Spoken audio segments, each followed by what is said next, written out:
Você que está nos visitando, seja muito bem-vindo. Estamos aqui reunidos para louvar o Senhor e não tem outro lugar melhor para você estar também essa noite. Mateus capítulo 9, versículo 35 e 36, todos encontraram? Diz assim a palavra do Senhor. E percorria Jesus todas as cidades e povoados, ensinando nas sinagogas, pregando o evangelho do reino e curando toda sorte de doenças e enfermidades.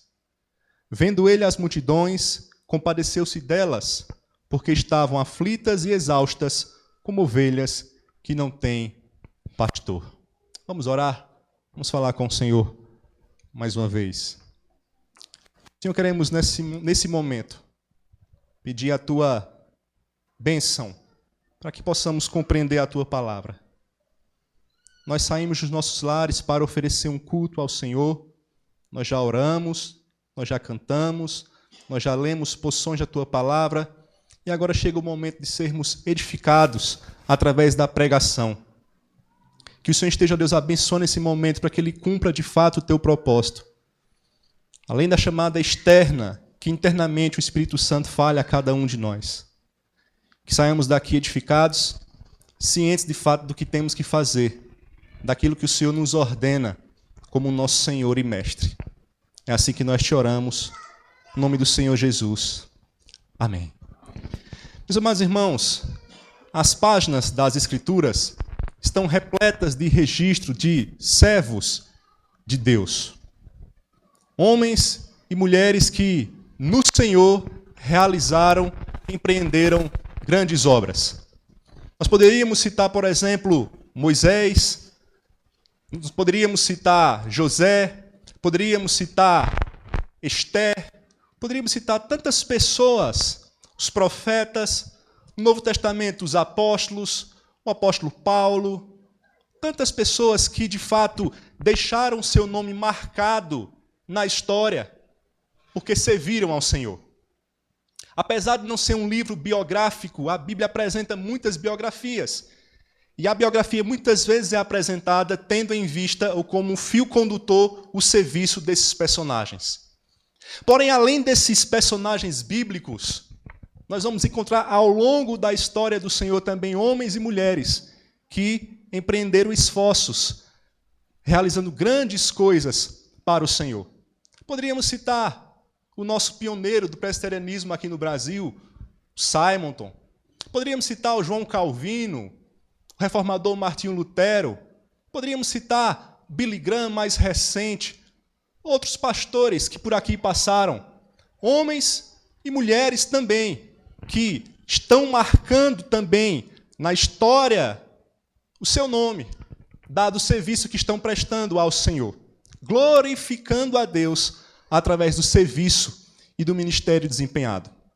Porém, irmãos, se nós formos observar todos os servos que estão registrados na Escritura, ou aqueles que estão registrados na história, nós vamos perceber que nenhum desses, por mais que tenha desempenhado algo, que tenham feito coisas relevantes, nenhum desses ministérios se compara com o maior ministério já exercido aqui nessa terra. Eu me refiro ao ministério do Senhor Jesus Cristo. O texto que nós lemos nos traz um relato do ministério de Jesus, uma espécie de resumo que mostra os pilares que compunham a tarefa que Jesus veio desempenhar. Nós podemos perceber nos evangelhos o que Jesus desempenhou. Embora que o apóstolo João tenha dito que nem todos os livros do mundo seriam capazes de reunir todos os seus feitos, mas nós podemos ver Jesus, de fato, trabalhando, realizando a obra do Pai. E aqui, o texto que nós lemos, Mateus capítulo 9, versículo 35 e 36, como dissemos, temos uma espécie de resumo daquilo que Jesus já havia realizando. Nós já lemos hoje, quando Jesus inicia o seu ministério público, e agora vemos Jesus, de fato, realizando o seu serviço.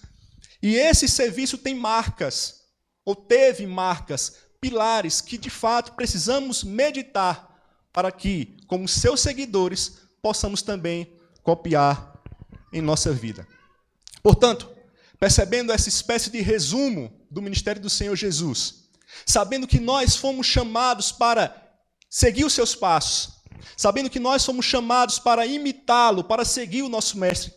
Vejamos, portanto, as marcas do ministério do Senhor Jesus, para que nós também, tanto individualmente quanto coletivamente, possamos também praticar em nossa vida e assim glorificar o nome daquele que nos chamou, o nome daquele que nos comissionou, o nome daquele que nos salvou, para que pudéssemos então realizar a sua obra. Marcas do ministério do Senhor Jesus, veremos a partir de agora. Em primeiro lugar, irmãos, a primeira marca do ministério do Senhor Jesus, que Mateus nos revela aqui nesse texto, é a procura pelos perdidos. Essa é a primeira marca, ou foi a primeira marca do ministério do Senhor Jesus Cristo, a procura, a busca pelos perdidos. Onde está isso? Versículo 35, por favor. Eu vou ler e peço que os irmãos mais uma vez acompanhem. Olhe para a Escritura, nós vamos então ser edificados por ela. E diz assim o versículo 35. E percorria Jesus todas as cidades e povoados, ensinando nas sinagogas, pregando o evangelho do reino e curando toda sorte de doenças e enfermidades. Então, como nós vimos, Mateus está aqui trazendo uma espécie de resumo do ministério do Senhor Jesus Cristo. E no versículo 35 ele traz o primeiro elemento que era característico do ministério do Senhor. E esse elemento era a busca, a procura pelos perdidos. Ou seja, Jesus tinha um ministério itinerante. Jesus não ficava parado, Jesus não ficava descansando, esperando que as pessoas fossem até ele. Pelo contrário, ele tinha um ministério itinerante, ele tinha um ministério de deslocamento. Jesus ia ao encontro daqueles que ele desejava abençoar. E é interessante, irmãos, porque a Bíblia relata que muitas pessoas foram ter com Jesus. Muitas pessoas iam ter com o Senhor Jesus, mas mesmo as pessoas indo até Jesus, Jesus não se esquivou de ir até elas. Por exemplo, nós temos aqui no capítulo 8, versículo 2, os leprosos, ou melhor, um leproso indo até Jesus. Nós temos no capítulo 8, versículo 5, um centurião indo até Jesus. Nós temos no capítulo 8, versículo 19, um escriba indo até Jesus. Nós temos no capítulo 8, versículo 28, 2 endemoniados indo até Jesus. Nós temos no capítulo 9, versículo 2, pessoas com um paralítico indo até Jesus. Nós temos no capítulo 9, versículo 10, publicanos e pecadores indo até Jesus. As pessoas iam até Jesus. A sua fama correu por aquela região. As pessoas sabiam quem era. Nós acabamos de ler quando um discípulo disse, olha, achamos, ou melhor, um dos que seria discípulos, achamos o Messias. A sua fama se espalhou. As pessoas iam até Jesus. Porém, Jesus não se esquivou de ir até elas. Mateus diz que Jesus percorria todas as cidades e povoados. E no versículo 36, ele deixa claro que Jesus ia ao encontro das multidões. É interessante, irmãos, que no texto grego, no qual esse texto foi escrito de forma original, nós vamos ver que esse verbo percorria reforça essa ideia de que Jesus tinha uma busca pelos perdidos constante. Porque no texto grego, o verbo percorria está num tempo que indica uma ação repetida, uma ação contínua. Ou seja, Jesus continuamente ia ao encontro das pessoas. Jesus continuamente ia buscar ou em busca dos perdidos. Jesus não fez isso apenas uma vez, ele não fez isso apenas no início do seu ministério, para de alguma forma causar um impacto. Muitas vezes é assim que acontece, chega alguém, causa um impacto inicial e depois descansa e depois relaxa. Não, Jesus não fez isso. Não foi apenas no início, não foi apenas no meio ou próximo à sua morte. O texto diz, o verbo mostra que Jesus constantemente fazia isso. Ele não parava. Ele se empenhava constantemente na busca daquelas pessoas que estavam necessitando da graça do Senhor. Isso é tão provado, irmãos, que muitas vezes os discípulos tinham que parar e dizer assim, mestre, come. Jesus se empenhava tanto nessa busca pelos perdidos, que muitas vezes os discípulos ficavam preocupados. Mestre, come, para um pouquinho, descansa um pouquinho. E aí Jesus responde lá em João capítulo 4, quando os discípulos manda ou orienta que Jesus parasse para comer, ele responde no capítulo 4 de João, versículo 34, ele diz assim: a minha comida consiste em fazer a vontade daquele que me enviou e realizar a sua obra. Mestre, come. O senhor está com fome, o senhor deve estar cansado, o senhor já deve estar sobrecarregado. Para um pouquinho.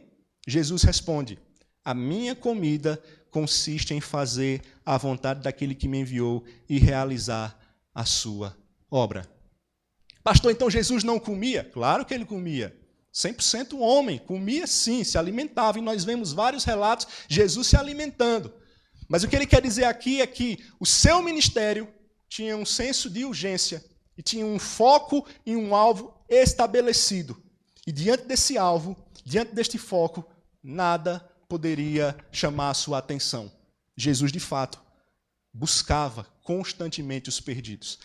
Mateus traz essa realidade, Lucas vai trazer essa realidade no capítulo 8, versículo 1. Mateus, no capítulo 4, versículo 23, vai trazer a mesma informação. No capítulo 4, versículo 23, ele diz assim: percorria Jesus toda a Galileia, ensinando nas sinagogas, pregando o evangelho do reino e curando toda sorte de doenças e enfermidades do povo. Ora, se ele disse isso no capítulo 4, por que ele repete aqui no capítulo 9?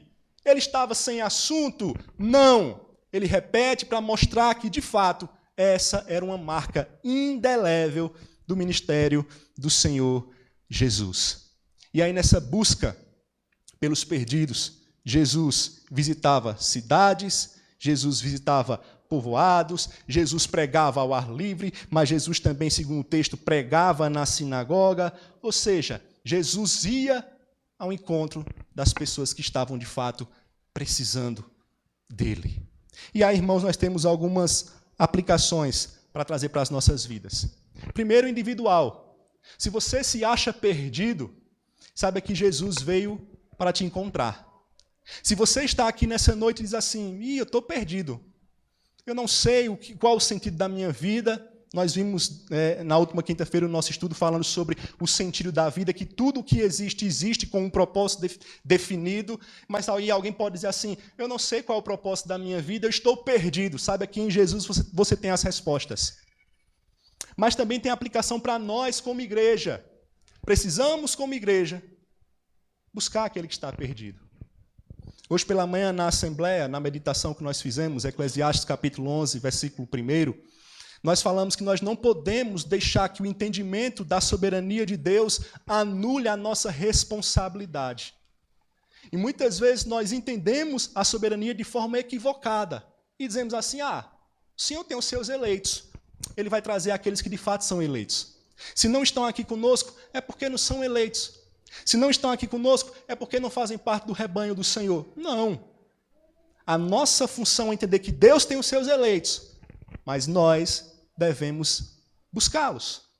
Nós devemos espalhar as boas novas. Nós devemos ir ao encontro daqueles que estão necessitados. E quantas pessoas estão assim? Portanto, olhando para o Senhor Jesus, olhando para o seu ministério, façamos isso. Busquemos, saiamos pelas ruas, saiamos no nosso trabalho, na nossa faculdade, na nossa escola, falando com aquelas pessoas que precisam de fato de salvação. Pastor, mas a minha colega de trabalho é tão bem-sucedida. Meu colega de trabalho é tão bem-sucedido, ele tem uma família excelente, ele é um ótimo cidadão, ele tem uma boa conta bancária. Pastor, ele está resolvido, pastor. Se ele não tem Jesus, ele não tem nada. Se ele não tem Jesus, ele não tem nada. Portanto, primeira marca do ministério do Senhor Jesus, a busca pelos perdidos. Jesus percorria cidades, povoados, buscando os perdidos. E lembremos que o maior deslocamento não era nem esse, ou não foi nem esse. O maior deslocamento foi quando ele saiu da glória e entrou aqui na história, tornando-se de nós para buscar a mim e a você. Imitemos o exemplo do nosso Senhor. Mas, em segundo lugar, a segunda marca do ministério do Senhor Jesus, que Mateus apresenta aqui numa espécie de resumo de suas atividades, é a piedade pelos perdidos. Nós já vimos que Jesus buscava mas ele fazia isso movido pela piedade. Onde está isso? Versículo 36. Diz assim a palavra do Senhor. Vendo ele as multidões, ignorou-as completamente, porque estava apressado para ir para casa. É isso que o texto diz? Não. Vendo ele as multidões, ele fez o quê? Compadeceu-se delas. Porque elas estavam como? Aflitas e exaustas, como ovelhas que não têm pastor. Jesus, portanto, no seu ministério demonstrou piedade pelos perdidos. Nós já vimos que ele se empenhava numa busca, ministério itinerante, percorrendo cidades e povoados, ensinando ao ar livre nas sinagogas. Mas Jesus fazia isso não simplesmente pela força do dever. Eu vim para esse mundo com um propósito. Eu fui enviado para fazer a vontade daquele que me enviou. Então tá certo, então tá bom, então vou ter que ir atrás dos perdidos, tá certo, então eu vou lá vai eu, mais um dia de ministério na minha vida. Eu vou, de fato, então, atrás desses perdidos. Eu vou atrás daquelas pessoas necessitadas. Mas se eu pudesse, eu ficaria em casa. Se eu pudesse, eu ficaria com os 12, conversando, me divertindo, sociabilizando, mas sobre mim tem esse peso de ir ao encontro dessas pessoas que estão necessitadas. Não! Jesus não agiu assim. Jesus não fez isso simplesmente pela força da obrigação, ou pela força da função que ele recebeu do Pai. Não, ele fez isso movido por íntima compaixão. Jesus sentia a dor das pessoas. Irmãos, e como nós precisamos fazer o mesmo. Como é bom quando alguém se compadece da gente. Como é bom quando alguém, mesmo que não consiga de fato resolver a situação que muitas vezes aflige a nossa alma, mas simplesmente chega e diz assim, estou aqui. Às vezes não fala nada, apenas fica calado, mas está presente. Como é bom. E Jesus fazia isso. O versículo 36 diz que Jesus via as multidões e aí se compadecia delas. Agora é interessante, irmãos, que essas multidões aqui, provavelmente muitas dessas pessoas estavam também reunidas na crucificação do Senhor, ou pedindo a sua crucificação. As mesmas multidões que clamaram Hosana, quando ele entrou em Jerusalém, as mesmas multidões, ou muitos que estavam ali compondo aquelas multidões, gritavam, crucificam, nos dá Barrabás. Provavelmente algumas dessas pessoas estavam ali. Mas mesmo assim, Jesus se compadeceu dessas pessoas. Por quê? Porque Jesus observava e enxergava o coração delas. Jesus olhava e ia além do aspecto físico. Ele via o interior, o âmago da pessoa. Ele via de fato o coração. E nós precisamos olhar assim também. Claro, nós não somos oniscientes, nós não temos esse poder, mas precisamos pedir ao Senhor, Senhor, nos dê essa sensibilidade, demonstrarmos compaixão. Não apenas dos nossos, não apenas dos meus familiares, dos meus amigos, mas daquelas pessoas que estão necessitadas. Dá-me um coração que perceba isso.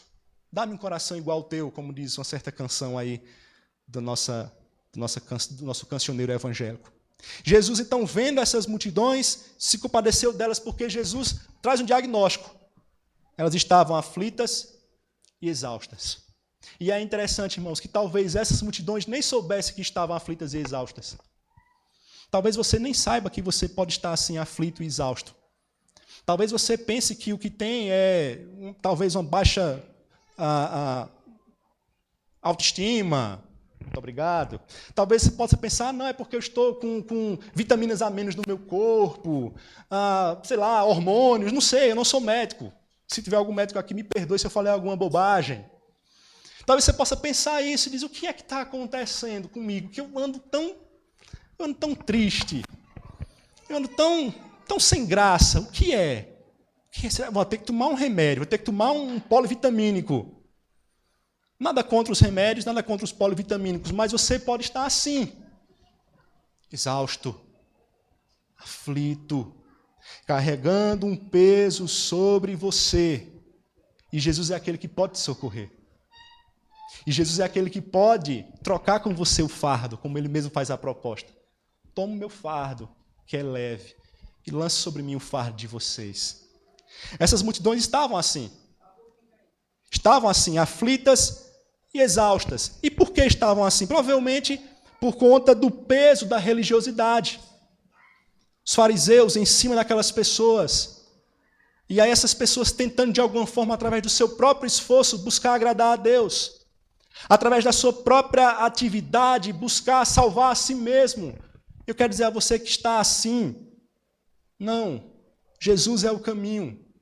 Se você vem tentando justificar a si mesmo, tentando empreender esforços humanos através de obras para conquistar a graça divina, você só vai se cansar, meu querido amigo.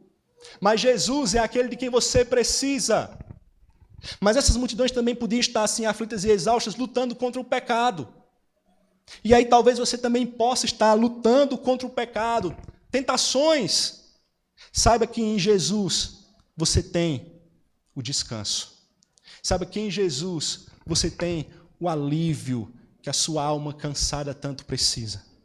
O comentarista William Hendrickson, comentando aqui esse versículo 36, ele diz o seguinte: Jesus as vê, ou seja, vê as multidões, como somente ele, com o seu coração maravilhosamente compassivo. As dores do povo são as dores do próprio Cristo, porquanto ele ama ternamente essas pessoas sobrecarregadas. Ele sofre profundamente com elas e se prontifica a ajudá-las. Jesus é aquele que pode te ajudar. Essa é a primeira aplicação. Jesus pode te socorrer. Ah, pastor, mas o que tem causado é uma situação tão tola que eu acho que não vale nem a pena orar. Como é que Jesus vai me ouvir uma oração dessa? Ele vai ouvir com coração compassivo. Ele vai ouvir com coração misericordioso. Lança sobre ele os teus fardos. Essa é a primeira aplicação. Em Jesus Cristo você tem um alívio, descanso para a sua alma. É como o peregrino lá, narrado por John Bunyan, que carregava um peso nas costas. E aí um dia, na sua jornada, ele se depara com a cruz. Quando ele olha a cruz, o peso das suas costas é rompido, se rompe. E ele então fica agora livre para continuar em sua jornada. Primeira aplicação, em Jesus você tem um descanso. Segunda aplicação é como igreja, precisamos olhar para as pessoas que estão cansadas. Precisamos demonstrar piedade com aquelas pessoas que estão perdidas. E não simplesmente sermos taxativos e dar um diagnóstico final, como que sentando no trono que pertence ao Senhor e dizendo, não tem jeito, não tem mais jeito. Não, irmãos, tem jeito sim. Está vivo, tem jeito. Eu conheço um irmão que a mãe dele orou 30 anos pela conversão dele. 30. E ele vivia uma vida completamente desregrada. Deixou a esposa e se envolveu com uma pessoa, com uma moça da idade da filha dele. Ele tinha uma filha única, tem ainda, que ela não faleceu, ele tem uma filha única. E ele, quando deixou a esposa, saiu de casa, se envolveu com uma mulher da idade da filha. Se envolveu no vício da bebida, do cigarro, deixou que o dinheiro subisse ao seu coração, tornando-se um Deus, enquanto isso sua mãe estava ali orando dioturnamente por ele, orando constantemente por ele. E aí Deus, na sua soberania, após 30 anos, converte aquele homem que tornou-se um presbítero. Poderia não ter nem se tornado um presbítero, mas só o fato de ter sido convertido é um milagre do Senhor. Portanto, irmãos, tenhamos essa compaixão. Quando temos compaixão, nos envolvemos. Quando temos compaixão, superamos as barreiras. Quando temos compaixão, persistimos em, de fato, agir em favor daquela vida. Jesus fez assim, agiu assim, se entregou assim, porque, de fato, ele tinha essa compaixão. Como seus servos, Imitemos, portanto, a segunda marca do seu ministério. Mas a última marca do ministério do Senhor Jesus, apresentada aqui por Mateus, numa espécie de resumo, nós já vimos duas marcas. A primeira, a procura pelos perdidos. Jesus percorria todas as cidades e povoados, ele ia ao encontro, ministério itinerante. Em segundo lugar, nós já vimos que Jesus fazia isso movido por uma piedade, ele tinha piedade pelos perdidos, ele tinha compaixão daquelas pessoas. Mas, em último lugar, a terceira marca do ministério do Senhor Jesus é a restauração dos perdidos. Onde está isso? No versículo 35, novamente. Peço que você observe. Diz assim a palavra do Senhor. Percorria Jesus todas as cidades e povoados, ensinando nas sinagogas, pregando o evangelho do reino e curando toda sorte de doenças e enfermidades. Irmãos, nesse aspecto aqui do ministério de restauração, Jesus Cristo é único. Nesse aspecto aqui de poder ir ao encontro, perceber as necessidades, ter compaixão e resolver o problema, Jesus Cristo é único. Sabe por quê? Porque eu e você podemos até ir ao encontro de pessoas que estão necessitadas. E devemos fazê-lo. Podemos também até demonstrar compaixão e devemos fazê-lo. Mas vai chegar um momento que nós não podemos resolver aquele problema. É como eu falei agora há pouco. Muitas vezes a gente chega e está presente. Olhamos para a situação e dizemos assim, não tem condições. Eu não tenho condições de fazer nada. Há um limite imposto sobre mim. Eu sou tão humano quanto você.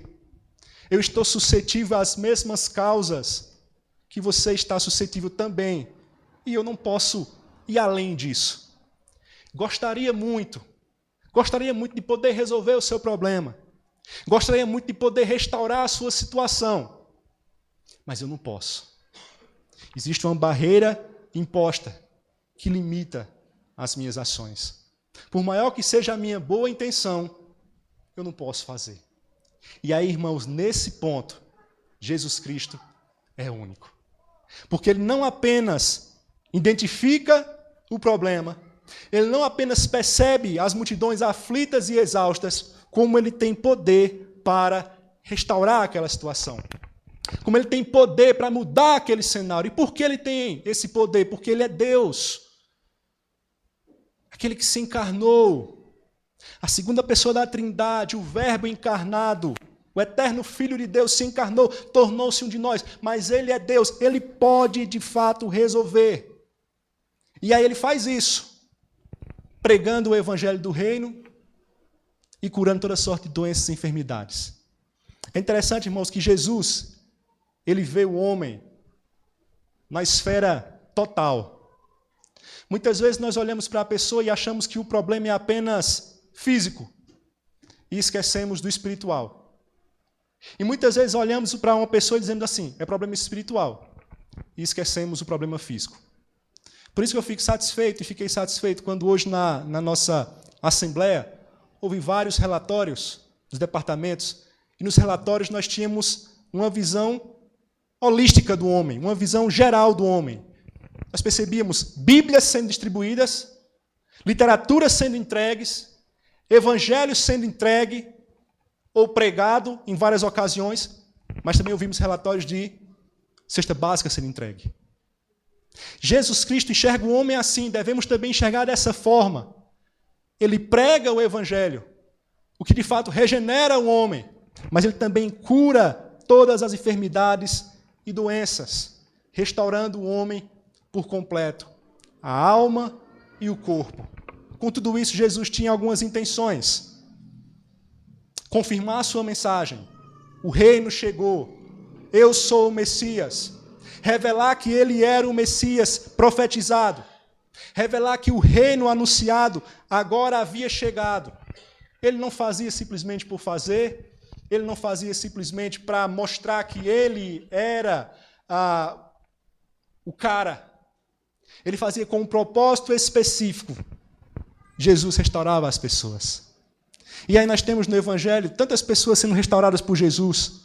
Podemos lembrar do endemoniado, gadareno.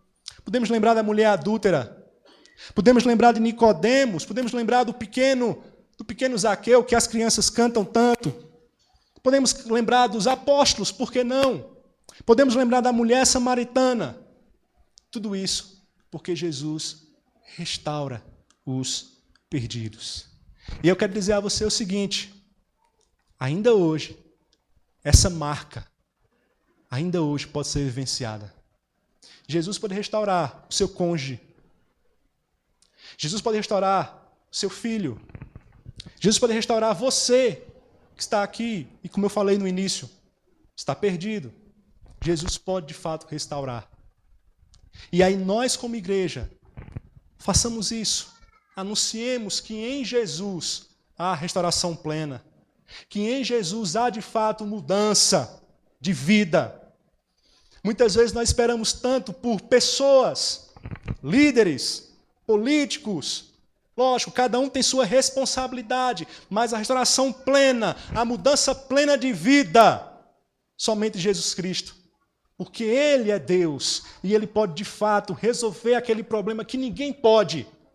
Ah, pastor, tem um problema, eu tenho uma situação que eu arrasto comigo há 35 anos e ninguém nunca resolveu.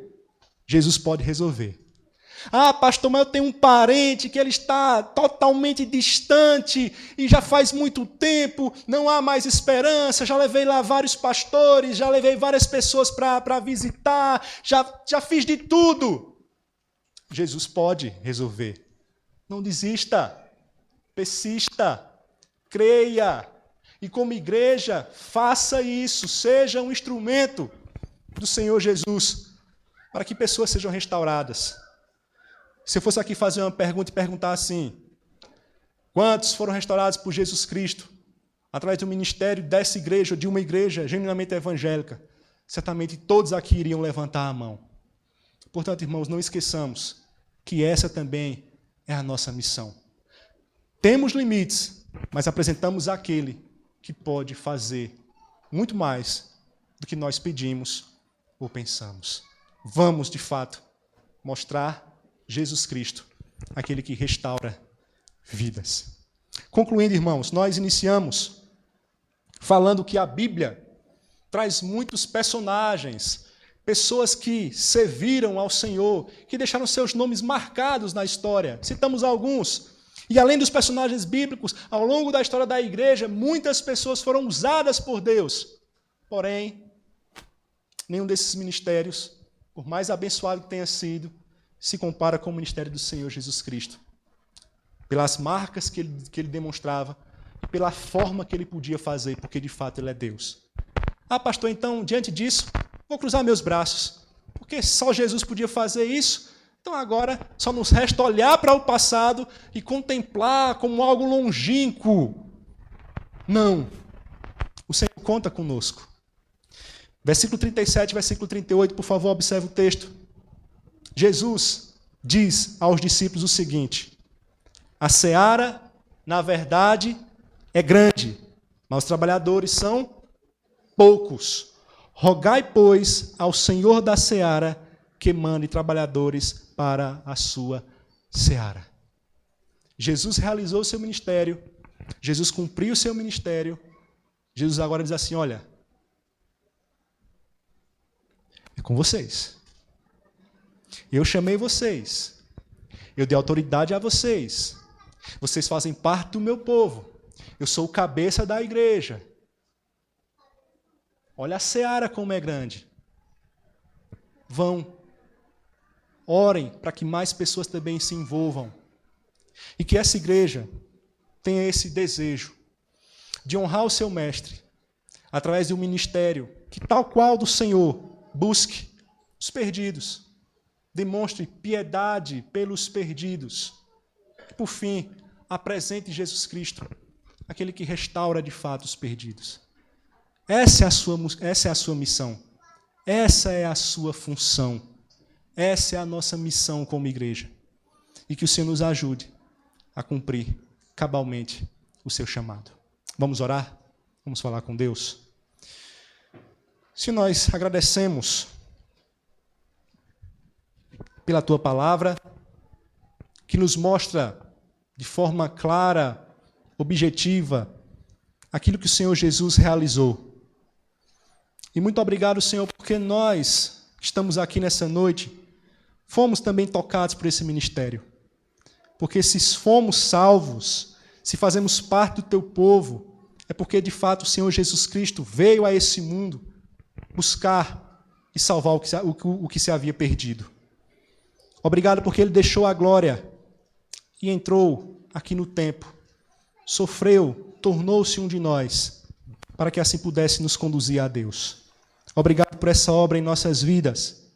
E nós, como teu povo agora, como igreja do Senhor, possamos imitar o nosso Mestre, imitar o Senhor, e assim fazer o mesmo, buscando com piedade, e assim vendo pessoas sendo restauradas, pessoas sendo tocadas pelo teu imenso poder. Tudo isso para a tua glória. Deus abençoe aqueles que porventura estão aqui nessa noite aflitos, exaustos, que eles possam ter entendido que em Jesus Cristo eles têm a solução para esse vazio de alma. Pois como alguém já disse, há no coração do homem um vazio do tamanho de Deus. Que nessa noite seja preenchido para a glória e honra do Senhor. É assim que nós choramos. Em nome do Senhor Jesus. Amém. Amém.